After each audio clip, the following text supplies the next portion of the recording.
Quiero estar perdido.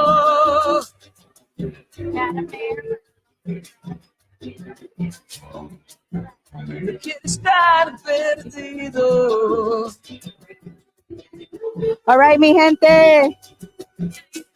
Quiero ver a mi patria en carnaval. Buenas tardes, buenos días. Si me pueden escuchar, hagan una bulla.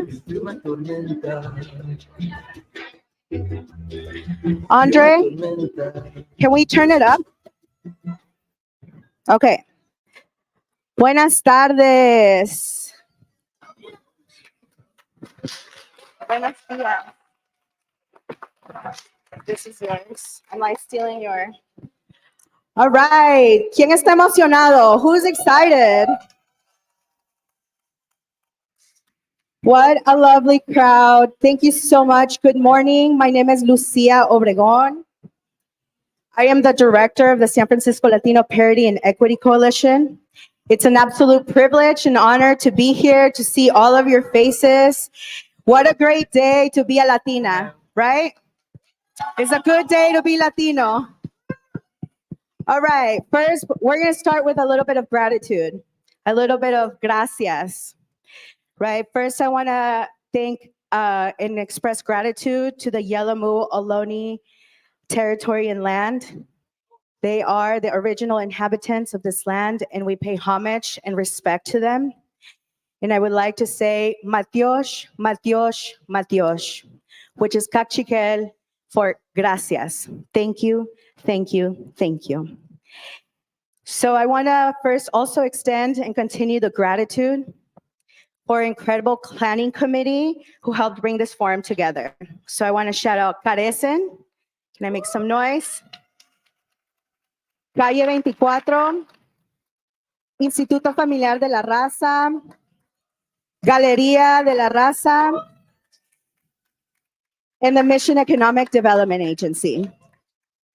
I also want to shout out my team, which is Paloma Tracy, who's in the registration table. I also want to shout out our Dream Fellow, Litzy Lujan. Yes. And of course, all of our members. We are 23 strong. And if you have your brochures, you can see a list of all of our members who are dedicated to serving bilingual immigrant population here in the city. I also want to acknowledge some of our guests here. We have Joaquin Torres, assessor of the city. We have William Cartagena, which is a city commissioner. Where's William? Somewhere. Yes, we have Ani, who's also a commissioner for the city. Yes. We have District 10 Representative Tracy Gallardo and also Latino Task Force. Thank you for the support to our partners. So a little bit about us. In 2016, the Latino Parity and Equity Coalition was founded, right? And our vision is simple but bold. It is to coordinate and connect our network of vital services while advancing structural changes that combat racial disparities. And this is what we do. We do advocate for policy change. We pursue the financial investment in the Latino community. We gather data and conduct community outreach, and we connect our community to our services. And of course, we want to ensure that Latinos have a voice in the city. That's right. So some facts about us. The Latino community is integral in San Francisco for the resilience and progress. Latinos represent 16% of the population, and we have 30,000 registered voters. We contribute significantly to the economy, culture, and vibrancy. Our community is dedication to family, education, and hard work, and it's been pivotal to San Francisco, shaping the San Francisco's identity and recovery. Is that right? So today, you'll hear from 9 candidates. We have the first 4 here with us. They have a time slot of 10 to 11, and then we'll hear from a second set of candidates. And you'll hear 9 candidates answer questions in 4 categories. So 4 categories. Raise your hand if you care about workforce. That's right. Raise your hand if you care about place and housing. That's right. Raise your hand if you care about community safety. That's right. What about nonprofits and the vital network of services? That's right. So these priorities are not just essential to our community, the Latino community, but are also critical to San Francisco and the broader recovery and its resurgence. So we ask that you keep this space respectful. We are here to provide. Thank you. We are here to provide a platform for all candidates, all opinions, and we are here to listen.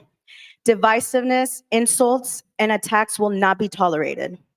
This is a space for us to forge opinions and take them to the ballot, right? If you feel like you didn't like something or something is missing, I invite you to transform that energy to getting involved, whether it's at election time or every day in your community. This is what this is about. We want to uplift our comunidad, right? We are here to uplift us for the hardworking, gente de palabra, decisive, passionate, caring, con dignidad y orgullo. We are powerful, and that power is demonstrated right here in this room. Look around you. We are filled with so much passion and love, and this is the workforce that built San Francisco. So thank you. And I also want to extend our heartfelt thank you to our candidates who have joined us today. Your presence here is a testament to the value you place on connecting with our community, and we appreciate the time that you taken to connect with us. All right, are we ready? So I'm going to introduce our moderator over here. So Chris Iglesias, say hi, Chris. Chris is visiting us from Oakland, all the way. He is a visionary leader who has dedicated his career to executing a social equity agenda through innovative and strategic public and private partnerships. As Chief Executive Officer of the Unity Council, he leads one of East Oakland's most vital community assets, a 60-year-old social equity development organization devoted to improving the quality of life for the residents of the largest Latino neighborhood in the Bay Area. Oakland Fruitvale's district. Que viva Fruitvale! As CEO, Iglesias is responsible for leading the organization's 300 dedicated staff, 20 million annual budget, providing holistic support services for 8,000 individuals and families, including high quality early education, pioneering youth programs, a robust senior citizen services, and financial and career empowerment. In addition, he oversees $125 million in assets, including the management of the major affordable housing community real estate like the Fruitvale Transit Village, a nationally recognized transit-oriented development project. So, without further ado, I'm going to pass it on to Chris so that we can get the forum started. Thank you. Hola, buenos dias, everyone. Great to see you. And Lucia, thank you very much for that introduction. I think she covered everything, so we want to get right into it. Just a couple points of clarification. We actually have 400 staff now, and we're closer to 45 million. I always want to make sure I'm just inching ahead of Luis over at Meta, so I just mess around. No, I'm just kidding. I think my real connection here, and it's just an honor to be here as the moderator, is that I spent 20 years of my career working for the city and county of San Francisco, so it's great to be back. It's great to be back here. I know many of the organizations, but my real connection to our candidates today is that I am a retiree of the city and county of San Francisco. That's how I was able to go back to Oakland. So even though I can't vote for any of the candidates, I still have to keep my eye on them, right? Because I'm still on their health plan and all that kind of stuff. So. So that's why I'm really kind of watching this race. Anyway, so our goal today is to provide an open, and respectful platform for each candidate to share their visions for a more equitable San Francisco. The forum will center on 4 key areas: workforce development, place, community safety, and CBO sustainability, community-based organization sustainability, that are crucial to our community's future. On stage with me is Ani Rivera, the executive director of Galeria de la Raza and co-chair of SFLPEC, who will also be our timekeeper. And you'll be hearing this, candidates, just so you know when your time is up. Yes. We try to find the most obnoxious noise we could do to get everybody on. Okay. And we succeeded, I think. Okay. So here we go. We are going to have opening remarks, 1.5 minutes per candidate. And we will start from right to left, our right to left. So introductions for 1.5 minutes, and we will start candidate. Hello? Yes. All right. Good morning, everyone. Let me start by saying I am a proud immigrant. I came to this country when I was 6 years old, fleeing violence and upheaval. I was raised by a single mom, and I am a dad of 2, working to raise family in this city. I want you to walk away from this debate this morning and ask yourself one central question. Who has the track record to fight for all San Franciscans? Not just the billionaires or the billionaire heirs, but working and middle-class families. Those are the families that I have fought for the past 24 years and the past 8 as supervisor from District 11. We can't just be a tale of 2 cities. I put myself through college, earned a master's in city planning from MIT, and I moved to this city and after I met the love of my life there. And yes, she is a Latina.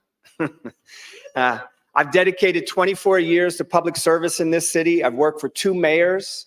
And as you know, I've been on the board for the past 8 years, and I've worked with organized labor for almost a decade.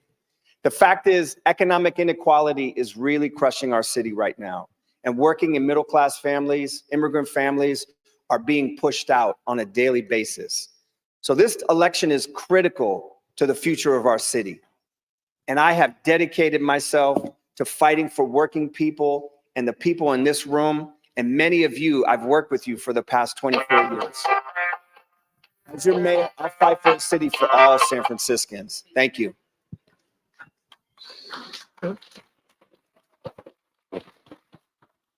Thank you to LPEC and all of you for being here today and the opportunity to talk to you about some of the incredible things that we have done and the work that we will build on in order to make sure that this community is continued to be supported and uplifted in San Francisco. Many of you know I grew up in the city, the only one in this stage who actually grew up in poverty in this city, went to public schools, which has been the guiding principles for all the decisions that I have made. And from the very beginning, many folks, many leaders in this community supported me. And more importantly, I listened to them and made the commitment to help the community purchase MLVS, which we know is the City Hall of the Latino community. The reason why I have support from people like Dolores Huerta, who just endorsed me, is because of the work that we've done together. Now, I know things were not perfect. And so when the ALPEC came to me, all the different members of this organization, and said, even though the city was doing a lot, we weren't doing enough to meet the needs of the community during one of the worst pandemics that any of us have experienced in our lifetimes. I met the call with almost $30 million of additional funding to help provide the resources necessary to invest in the community, not because of what I wanted to do, but because of what the community has asked me for consistently, and I have delivered.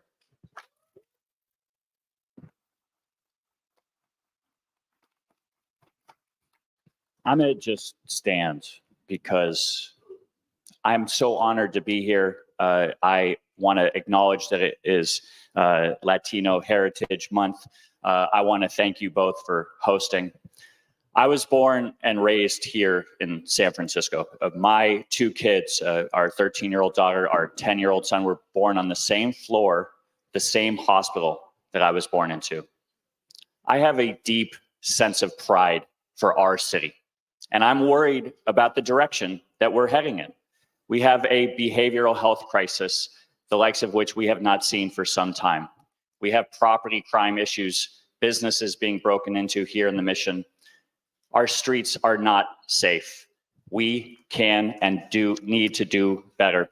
I have spent my career serving community. In 2005, I started one of the largest, most innovative poverty fighting organizations called Tipping Point Community, focused on tackling issues of housing, employment, and job training, making sure that everyone, no matter the zip code that they were born into, had an opportunity to thrive.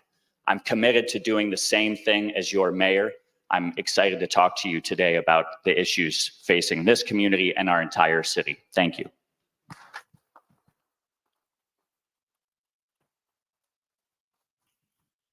Good morning. I am Aaron Peskin. That was quick. I know I got cut off at KQED too. I am Aaron Peskin. I think you're going to hear some stark differences from us this morning. And I want to talk about the issues. I will expand rent control. Most of my opponents will not. I have been a champion of affordable housing. Many of my opponents prefer luxury housing. I have a track record of fighting for neighborhoods and communities. Many of my opponents are interested in policies that will ruin them. And I'm a grassroots candidate. I have over 3,500 contributions from artists, teachers, nurses, everyday San Franciscans, the Latino Democratic Club, and that is exactly who I will fight for. Most of my opponents are supported by billionaires, and presumably that's who they will fight for. But the biggest difference is our vision for the future of San Francisco. I am fighting for a San Francisco that is affordable for all of us, and I hope you will join me.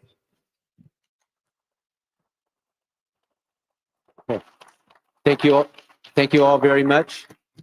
We will now move to the heart of today's discussion, focusing on the areas of most important to the Latinx community: workforce, place, community safety, and CBO sustainability. Each candidate will have 1 minute to respond to the questions. Just a quick note, candidates will be allowed a 1 minute rebuttal only if their name. Sorry. Yes. 1.5 to answer and 30 seconds for rebuttal. Rebuttals will be limited to this condition in order to keep the discussion focused and ensure fairness. Please keep in mind that the focus of this forum is to hear from you about your vision for the Latino community, not about other candidates. We want to hear concrete ideas and solutions that can benefit our community, so let's ensure the conversation stays productive and forward-thinking. First question, workforce question. Latinx workers play a critical role in San Francisco's economy, particularly in essential sectors like domestic work, hospitality, construction, and caregiving. However, despite their contributions, many in these fields face significant wage disparities and lack crucial benefits such as healthcare, sick leave, and retirement plans. Question: what policies will you implement to ensure equitable wages, benefits, and job protections for Latinx workers in these fields? And how will you support the economic growth of these communities? Supervisor. Oh, great. Well, I think unionizing is the path. I worked as the political director for the Janitors Union for almost a decade. Every single time we have the opportunity to work with whatever industry it is, whether it's in-home healthcare, whether it's people that are providing care for our children, whether it's construction, every opportunity we have, we need to work to help those industries unionize. We also have to protect industries like Free City College. Free City College is a pathway to many families in this room, people that I've worked with over the last 24 years. It doesn't mean raiding those funds. The mayor unfortunately took some money away from Free City College this year. That is not something I would do as mayor. Another thing we have to do is we have to do things like protect Baby C. There's a lot of family child care providers, a lot of immigrant female-run businesses. Those are essential to providing accessible, affordable child care. Those are pathways, and those are important opportunities for people in this city to strive and get ahead. And that's something that I will do as mayor. I will also work aggressively with organizations like MEDA, MNC, Mission Language Vocational. Let me be clear. My family's history runs deep in this community. My mother-in-law was the one that convinced MLVS to buy their building almost 50 years ago. I worked with Mission Housing. I work with Mission Neighborhood Health Centers. I have a track record of doing that work, and I have been a strong advocate on the Board of Supervisors, and I will continue that as mayor. Mayor Breed.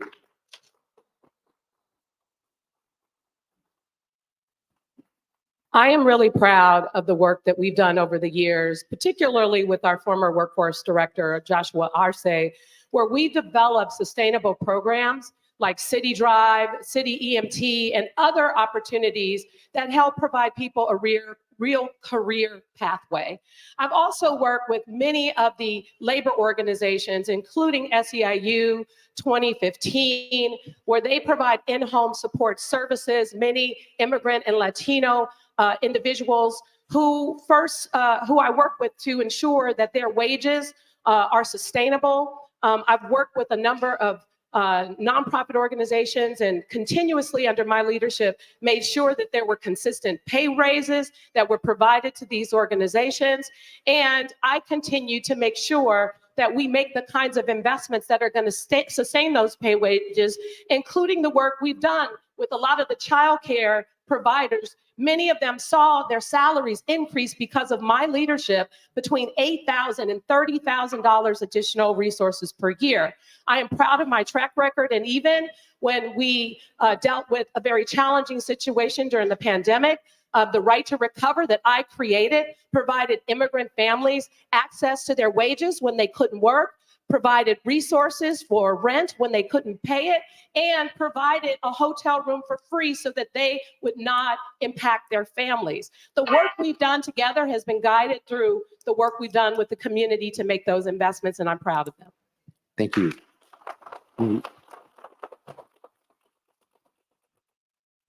Let me be very clear. It is illegal to pay people more or less because of their race or their gender. Anyone committing a crime like that will be held accountable by my administration. I agree with a couple of the things that have just been brought up around Free City College. We need to protect that. We need to make sure baby Prop C is spent to take care of our families and our young people.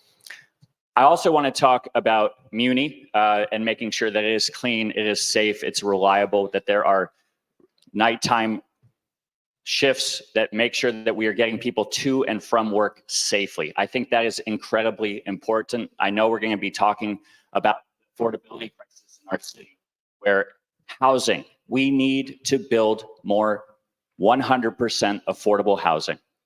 I will talk about that more in a couple of minutes, I'm sure, but I do want to say that I'm the only one in this race that's actually built affordable housing on time, under budget, with good paying union labor. Right here in Soma, we're actually building 135 units of senior housing at 1633 Valencia. We meaning the city, based on the model that we built at 833 Bryant Street. 135 units of affordable housing is going up. I'm excited about that. We need to build more affordable housing throughout the mission as well. Thank you, Supervisor Peskin.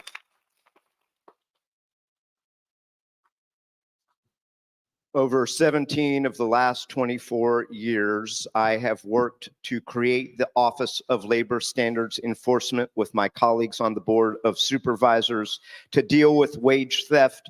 And I have given that department the tools and the funding that it needs to make sure that there is equitable pay in San Francisco.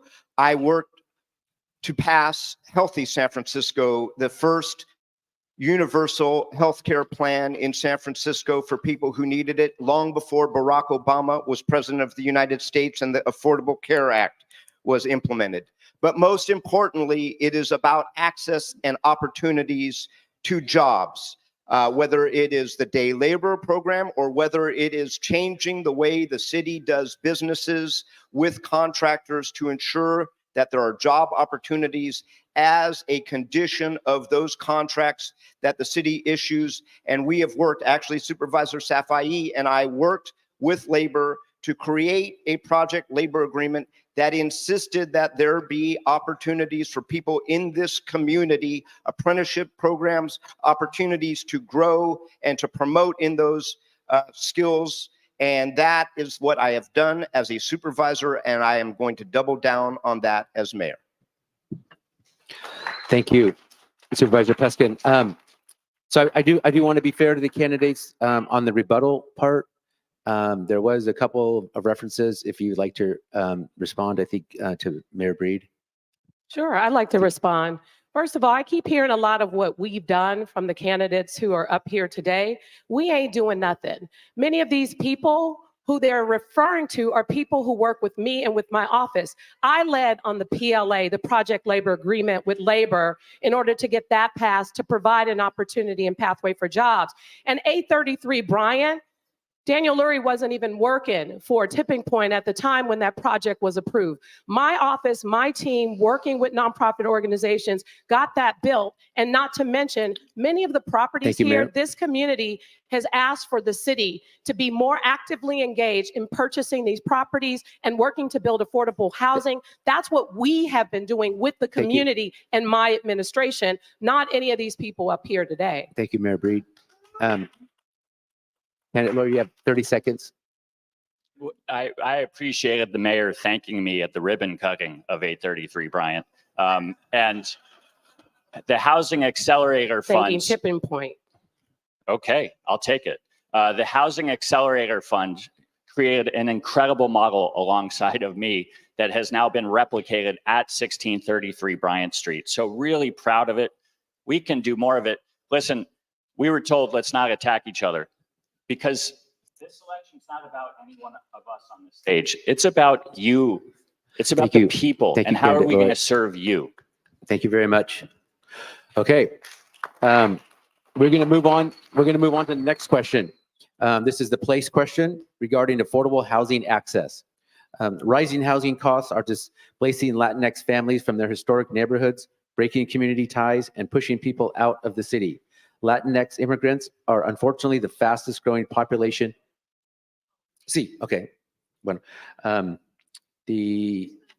Unfortunately the fastest growing population experiencing homelessness, going from 15% to 30% of the homeless population in just 3 years. Question: how will you ensure that affordable housing is accessible to Latinx families and protect these communities from further displacement so that they can stay in their homes and maintain their cultural ties? Supervisor. Great, thank you. So there's a ballot measure on that I'm supporting Supervisor Peskin with. Faith in Action, and a number of people in the community came forward and asked for the extremely low income amendment that we're going to put forward in the charter on the ballot this summer. I'm sorry, this fall. Still waking up, everybody. But it's a really, really important measure, because a lot of the families, a lot of the working families, they don't even make enough money to qualify for low-income housing in our city. So we're going to make sure that those that are making really just above poverty wages can afford to still live in this city. So the extremely low-income amendment that you're going to vote on this fall is super, super important. Another thing is we fought hard for housing bonds over the last few years. And what that really means is once you have the money, it's about putting the money in place. Daniel Lurie keeps talking about this one project that he was involved in peripherally. In my district, we built 600 units of housing, 2 private developments, 2 100% affordable developments. And that takes effort, it takes energy, and it takes leadership and work from the state level all the way down to the local level. That was the first time in over 50 years housing was built. And that's extremely important to keeping people in their community, letting them access the neighborhood preference, and ensuring that we have opportunities for people to live in this city. The last thing I'll say is fought very, very strongly for places that have tenant protections like Open Door Legal, working with Excelsior Works. We Thank you, have to allow Supervisor. people to stay in their units as well, and free legal aid is super important. Thank you. Supervisor. Mayor Briggs. One of the problems that we were having in this city when we built affordable housing is the people who lived in the neighborhood couldn't get access to the units. So when I was supervisor, I'm really proud that I stood in this community before La Phoenix was built down the street. And we announced with people like Roberto Hernandez and Josh Arce that we would bring neighborhood preference to the city. As a result, when we implemented neighborhood preference, what we saw within the first year, about 35% of the people and the families who've gotten access through neighborhood preference were Latino families, and about 25% moving forward all over the city, not just in this neighborhood, but all over the city.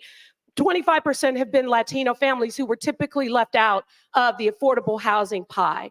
More importantly, I made a commitment and have worked with this community to purchase many of the sites that we now have affordable housing construction happening in, including working with this community to purchase Monster to Miracle, the site where we're going to build over 300 units of affordable housing. And because of neighborhood preference, people who live in this community will get access to it. Working together, we've been able to provide those opportunities, but of course we need so much more. And the Proposition G that was talked about, I appreciate the fact that we worked together to put it on the ballot and it needs to be passed. But a couple of years back, when we recognized many seniors in particular could not qualify for affordable housing, I put money in my budget to meet those needs, and I will continue to make those investments moving forward. Thank you. Candidate Lori. The White House wrote a letter. Our good friend, the Vice President and President Joe Biden, wrote a letter saying it takes longer to get through permitting here in San Francisco to get housing built than any other city in America, 33 months. We have a broken city hall. We have a broken planning and Department of Building and Inspections commission, so much so that the state has come in and taken over essentially our planning department, making sure that it now there has to be a time clock of 180 days or less to get through planning. But the problem is we still have 605 days to get through Department of Building and Inspections.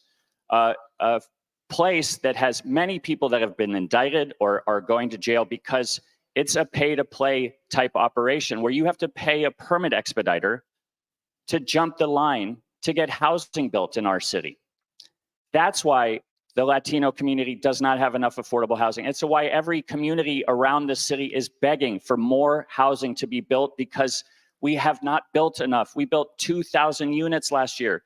We're never going to get to the 82,000 RENA goal that we need by 2031. We need to streamline the permitting process. We need to end the corruption at City Hall so we can get more housing built. Supervisor Peskin. Thank you, Chris. Let me just start out by thanking the good people of the mission for organizing and standing up to gentrification for years and years. You have done a remarkable job. And I am the candidate who says that we have to reject the narrative of the real estate speculators and developers.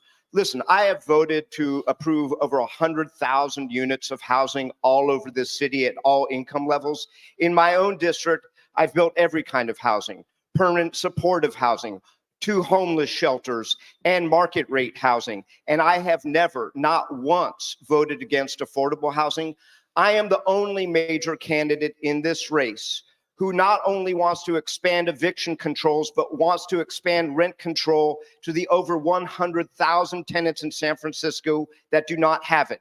I am the author of the law that just banned the use of price-fixing software that is artificially raising rents and keeping units vacant.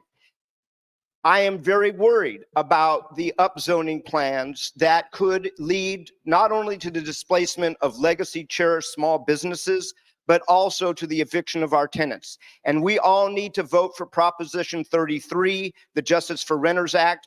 And this coming week, as a matter of fact, on Monday, the Land Use Committee of the Board of Supervisors is going to be hearing legislation that I have to expand rent control to every apartment building built after 1979. Thank you, Supervisor. We have one rebuttal. Candidate Lori. I just want to be clear again. The attacks are coming, and so I just want to explain one thing. I am going to serve as your mayor in the truest version of public service, not for personal profit or gain, but to serve you, the people. My administration will be in the customer service business. My department heads are going to report to each other and to me, but they are mostly going to be reporting to you, the people. You deserve better. You're going to get better. Thank you. Okay, moving on to the next question. Sanctuary city policy. San Francisco has been a sanctuary city for years, providing protections to undocumented immigrants and ensuring access to city services. With federal pressures increasing, these policies are more important than ever. Question: how do you plan to strengthen or uphold the city sanctuary policy to ensure the Latinx immigrant community remains protected and supported? Supervisor. Thank you.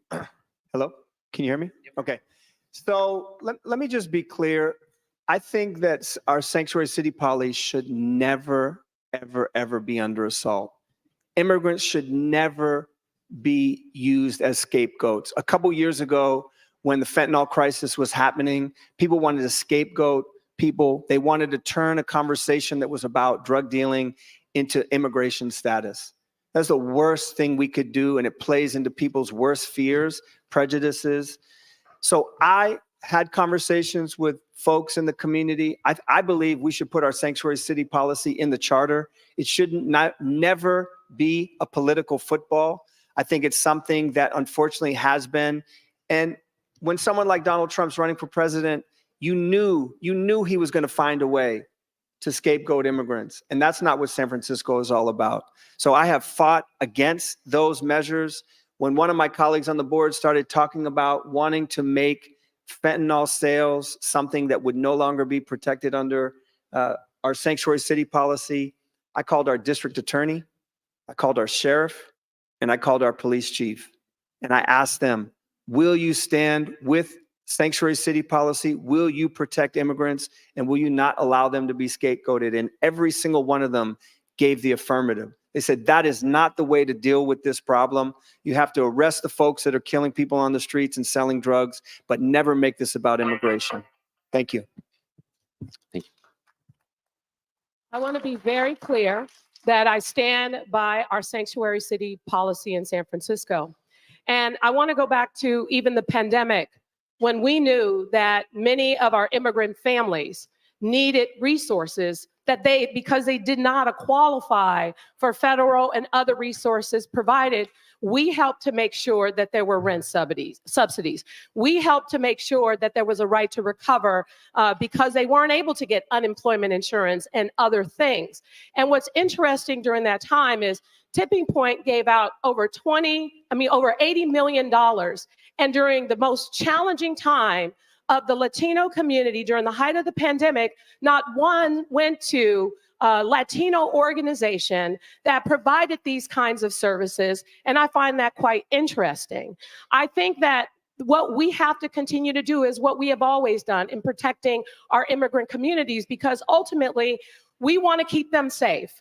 And when I met with a number of families in the Tenderloin community, they wanted safety too. They wanted to be able to walk down the streets and not have to deal with the challenges that exist in that particular neighborhood. And what I have done in working with those communities in hand is make policy decisions and make investments that would help lead to additional safety and not let up around what is happening around the fentanyl crisis, which is not necessarily meant to paint a broad brush amongst one person or group or another, but to make sure that anyone is being held accountable for the things that they are doing to cause harm to a community.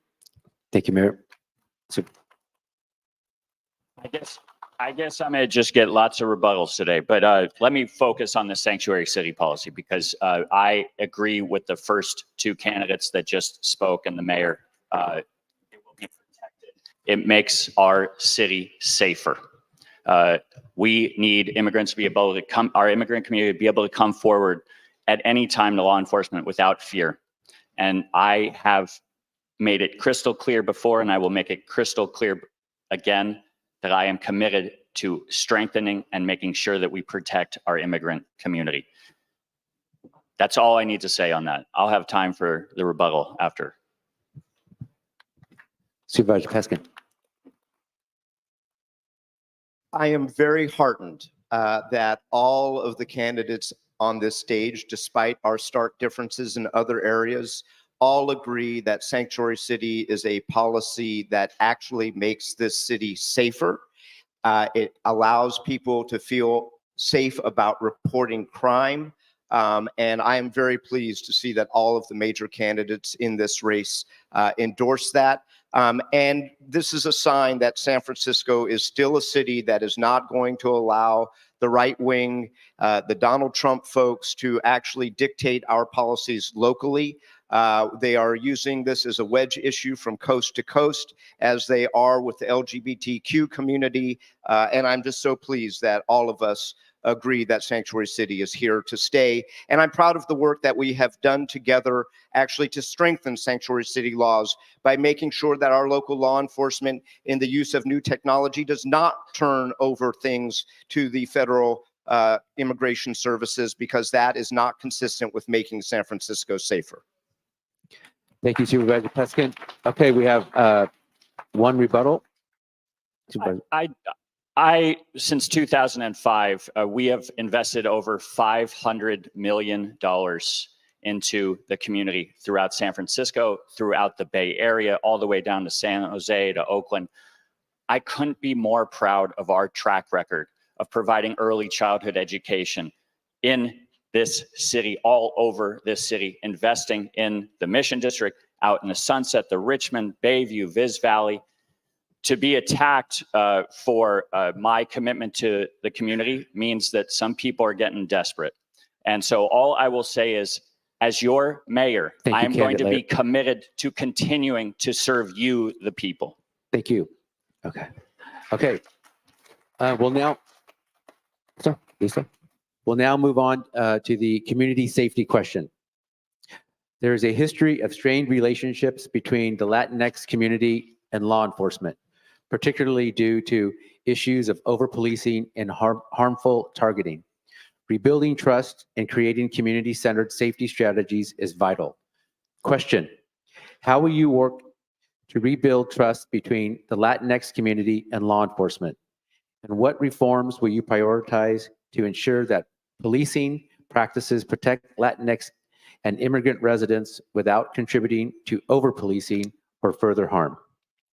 Supervisor. Thank you. So this past January, I passed a piece of legislation working with my colleagues on the board to really change the direction and way in which we do policing in San Francisco. It requires every single police district in the city to create a community policing plan, which they've done. And we want to get officers out of their cars, back out on the footbeats, and interacting with the community in a positive way. We have to have officers in positions that know the community, understand the community. So when we have issues like in the Mission, when it comes to illegal street fencing, those that are selling goods on the streets, we can differentiate between the legal vendors that should not be scapegoated for the work that they've done in this city for the past 30 years. We have to protect that work. So that takes cultural competency. It takes the right people on the street and understanding of the community. So community policing, putting the officers where they need to be in a proactive way, and putting people in positions of leadership. We haven't even talked about that today, but where are the Latino leaders? Yes, we have Joaquin Torres. He's a wonderful elected official, but where are the department heads? Where are the people in positions like a police chief, a fire chief, head of planning, head of building, head of every single agency, public health? Where are the Latino leaders in that community? And when you do that, and when you do it in an effective way, proactively, like policing, you will have a positive result and you will have a much better interactions with the community. Thank you. So as someone who grew up in the city, in public housing and had strained relationships with law enforcement, I am really proud that what we have done to enforce the 272 recommendations for police reform in the city have actually all been implemented, including one of the first in the country, alternatives to policing, where we put out the Street Crisis Response Team, which is a non-police response to help combat issues around mental health and substance use disorder. But also, I'm really proud that we have worked to create ambassador programs that consist of community members that work to try and mitigate some of the challenges that exist in communities. What is not often talked about when it comes to public safety is how oftentimes, sadly, the people who actually live in these communities tend to be the victims. And I remember what it felt like to live in fear in the height of gun violence, when no one was there to help me, but also and help me and my family, but also more importantly, there was a fear of talking to the police because that's just not what you did. And so part of my response has been to create programs like the Street Crisis Response Team, the Street Violence Intervention Program, and other trusted community leaders that could help bridge that gap. And more importantly, many of the captains at Mission Station, including the last one who just left, born and raised in this neighborhood, and other police officers that are now joining the community, who are part of this community, representing the community, and continuing to build trust. Candidate Lori? I've done 3-4 merchant walks here in the Mission, and I hear every single time that they want more presence of officers walking the beat, community policing. I have talked about this from day one, that public safety is going to be my #1 priority every single day. And it needs, not just for our families and for our community members, but for our small business owners who are continually getting broken into. They call 911 and the response times are slow because we are down over 500 officers. I did a ride along with the Taraval police just a couple of days ago, and I went out with somebody that is supposed to be a beat officer on Ocean Avenue. He told me he's only able to walk the beat once every 2 weeks or so because they are so short-staffed. We also need to make sure that not every interaction with somebody on the street who's in the throes of addiction or suffering a mental health crisis is met with somebody with a badge and a gun. We need more trained clinicians out on the street pulling people into a 24/7 crisis center. That allows our police to do police work, to be out walking the beat on commercial corridors here on 24th Street or on Valencia or on Mission, getting to know the merchants, getting to know the community members so that you all feel like you can call somebody. We've had 5 different captains in 5 different years here in the Mission Police Station. We have to have some more consistency. Thank you. Supervisor Peskin? Thank you, Chris.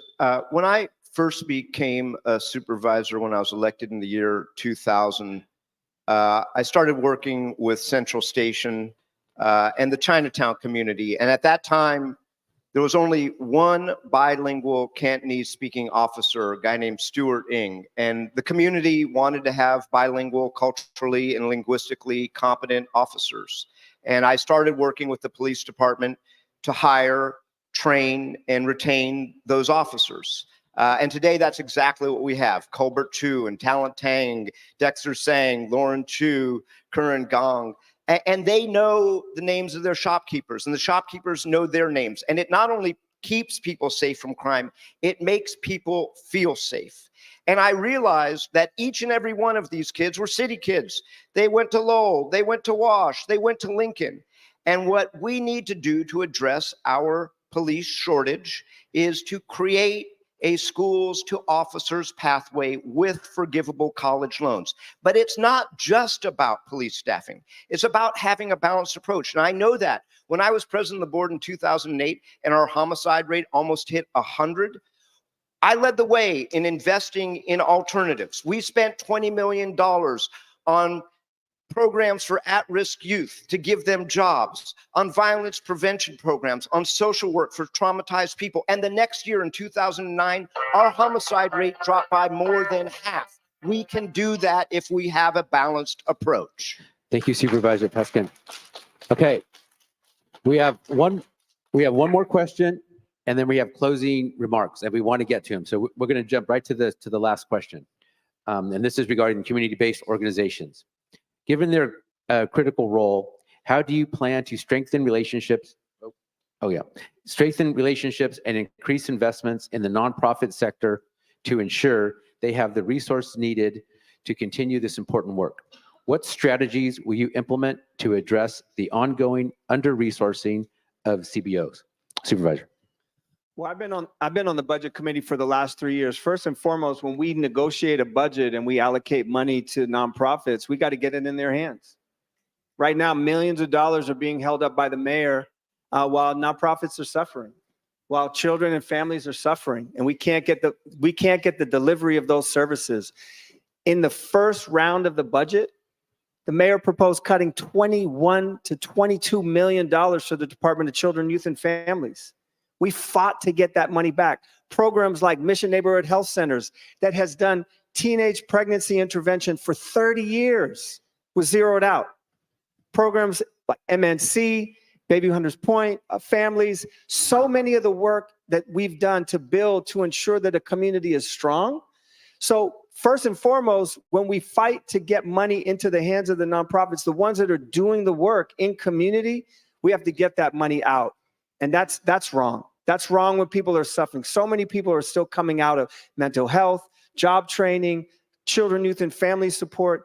We need to first and foremost make sure the money gets there. Secondly, we got to make sure that we're still investing in building capacity. We had wonderful collaboratives all over the city, work that was being done to ensure that those nonprofits in every single community were strong. Those got zeroed out. 20 collaboratives that are doing the work to ensure that the community and demanding those services. So first and foremost, we have to make sure that we're continuing to sort, uplift, and build and advance. Thank you. Mayor Bree. Despite a global pandemic, despite a challenging budget year, time and time again, many organizations that are actually effectively doing the great work to serve this community have not only seen their budgets increase, they've not seen their budgets decline.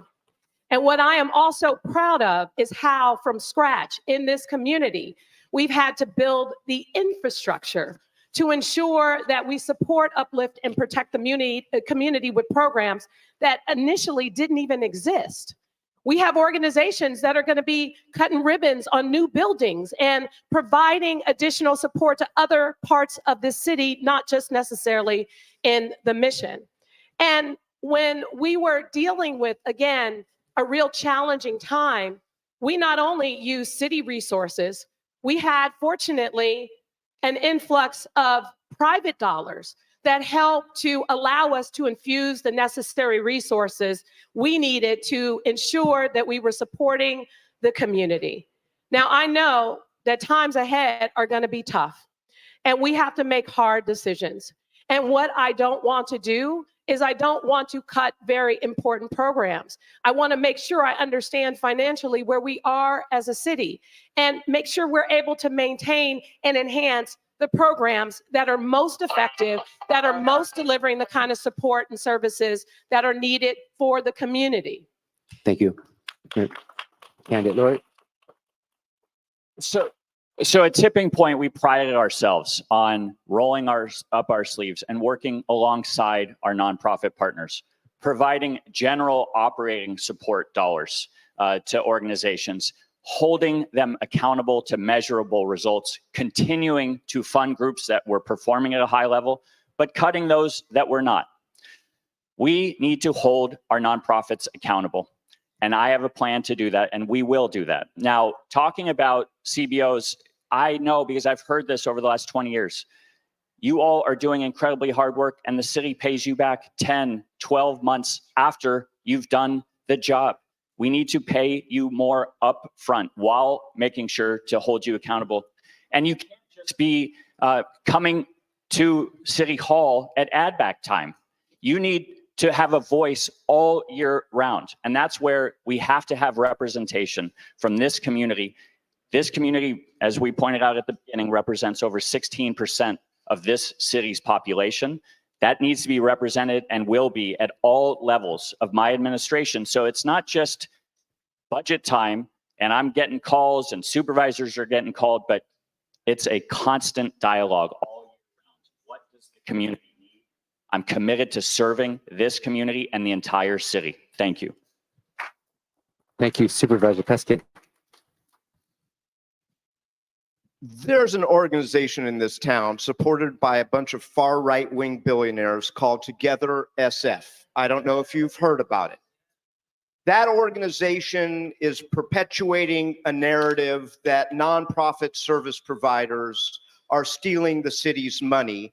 And we not only have to fight back against that narrative, and by the way, that organization is supporting 3 of the other candidates in this race, and that should be noted.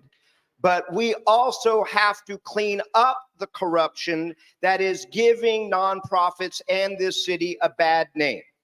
And if we do not do that, it is going to play in Together SF's wrong-headed narrative, because I know the vast majority of city employees and department heads don't cheat. I know that the vast majority of service providers do extraordinary hard work and don't cheat. But we have to pass Proposition C on the ballot to create an office of the Inspector General with the power of search warrant and subpoena to stop the corruption, so that we can actually be able to build the confidence in the electorate, in the community, to deliver the services that we need. And then let me say this, which is we need to cut less ribbons and cut more red tape and get that money out the door timely. Thank you, Supervisor Peskin. Mayor Breed. Mayor Breed, you have a 30-second rebuttal if you want to use it. You have a 30-second rebuttal if you wanted to use it. With me? Yeah. Oh, thank you. I just want to say for the record, Together SF did endorse me on their list as a token endorsement. They have attacked me time and time again and have been very detrimental to what has been happening in this city.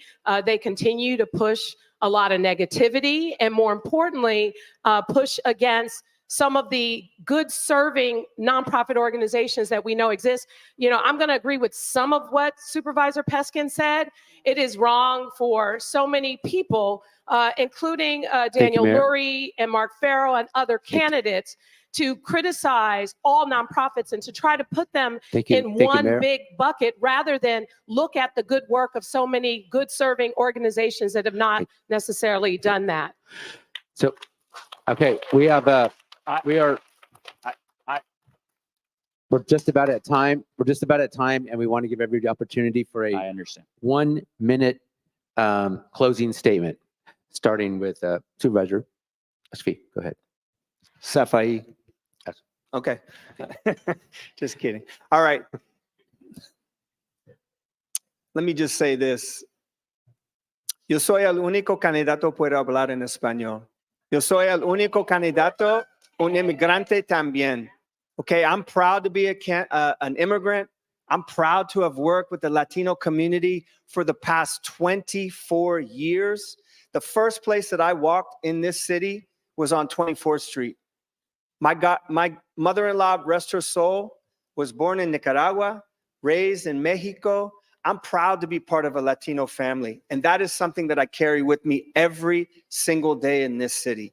I will fight for this community. You will have representation at all of the highest levels in city government. That is void under this administration. We have to have the 16% of this city represented and represented strongly.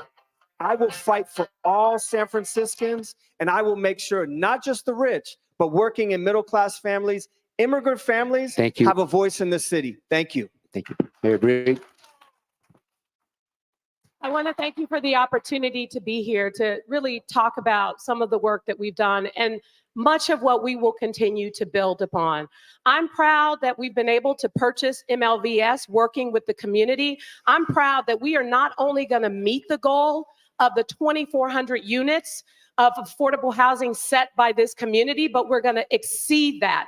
And I'm also proud that because of my neighborhood preference legislation, that we will prioritize this community.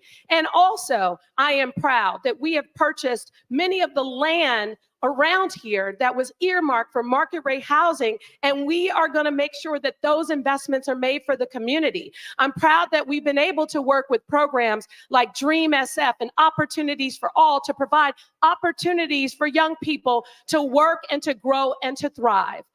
The difference between me and everyone on this stage is I come from very similar circumstances. I come from the nonprofit world. I come from the neighborhood. I was born and raised in this community. And so everything that we have done together has everything to do with continuing to build upon the success of all the work we've done. And I look forward to continuing that work and making magic happen with the community. Thank you so much.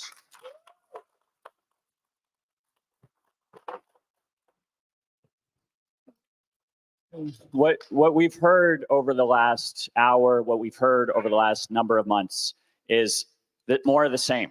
We have City Hall insiders that have built up a system, they've exploited it, and then they tell all of us, all of you, that they're the only ones that can fix it. Well, I'm here to tell you there's another way. The question is who has the right experience? I'm the only one in this race that has built housing and shelter at a fraction of the time and a cost it takes to get done by the same people on this stage. I've housed over 40,000 people since 2015. I brought a global sporting event in Super Bowl 50 to this region, and we have 3 more global sporting events coming over the next 24 months. I'm proud to be playing a prominent role in all of that, and I am going to be honored to have your vote this November. Thank you for having me this morning. Supervisor Peskin. Thank you all for coming and participating in democracy this morning. I'm running for mayor because I love San Francisco and I want this to be a city where working people can afford to live and raise their families, and where neighborhoods and communities have a real voice in City Hall. Over 17 years, elected 5 times by the people of the northeast corner of this city, elected 3 times to be president of the board. I've shown again and again the absolute independence to stand up to the powerful special interests that are moving this city in the wrong direction. I want to fight to make this city more affordable, to reduce rent costs, to build affordable housing, to take on homelessness. And I want you to join the California Nurses Association, the hotel and restaurant workers, the American Federation of Teachers, the United Educators of San Francisco, and the Latino Democratic Club. I will fight for you. I will fight for your neighborhoods. I'll fight for the city that we love. Ladies and gentlemen, can we please give a round of applause to all of the candidates here today? Please. Thank you very much.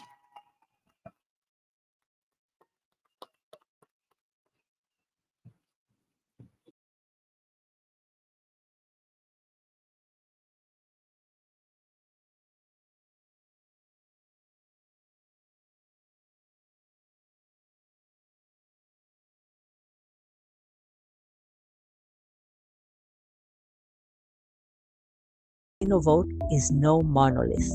This 2024 election season is all about the nuance of the diverse Latino community and the issues and concerns that span its diaspora.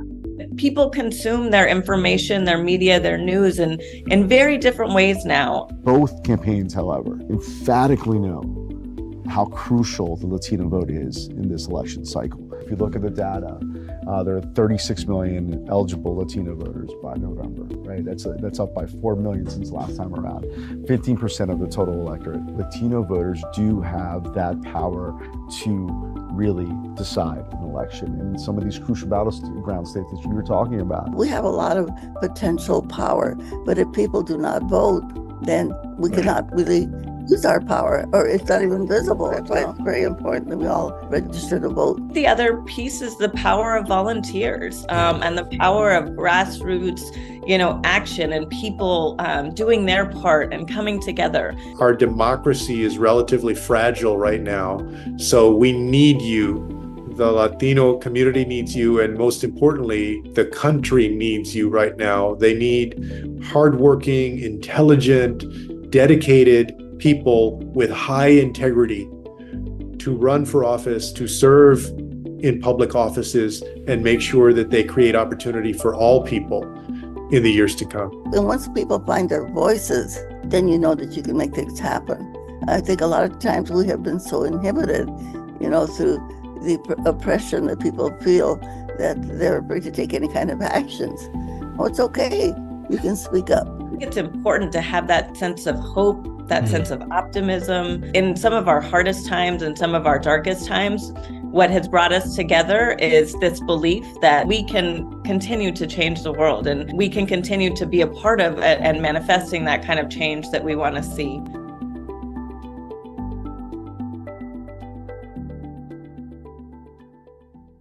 ¿Está listo para votar? En San Francisco usamos un sistema de votación llamado votación por orden de preferencia. Es más sencillo de lo que parece. En su papeleta usted encontrará una cuadrícula con los nombres de hasta 10 candidatos. Podrá clasificar los candidatos según su preferencia. Clasifique su candidato favorito como primera opción y continúe con los siguientes candidatos según su orden de interés. No tiene que clasificar todos los candidatos, solo aquellos que usted prefiera. Ya está. Es así de sencillo. Asegúrese de rellenar los óvalos por completo. El sistema de votación por orden de preferencia es más interesante al momento de contar los votos. Una vez los centros de votación cierran, se cuentan todos los votos de la primera opción.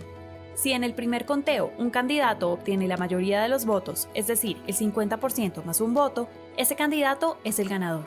Sin embargo, si ningún candidato alcanza la mayoría de los votos, el candidato con menos votos es eliminado y los votos de segunda opción de este candidato son transferidos a los candidatos restantes. Este proceso se realiza las veces que sea necesario hasta que un candidato consiga la mayoría de los votos. La votación por orden de preferencia le da más opciones de elegir un candidato que comparta sus valores y asegura que el candidato ganador haya sido elegido por la mayoría de los votantes. Así es como funciona la votación por orden de preferencia. ¿Está listo para votar?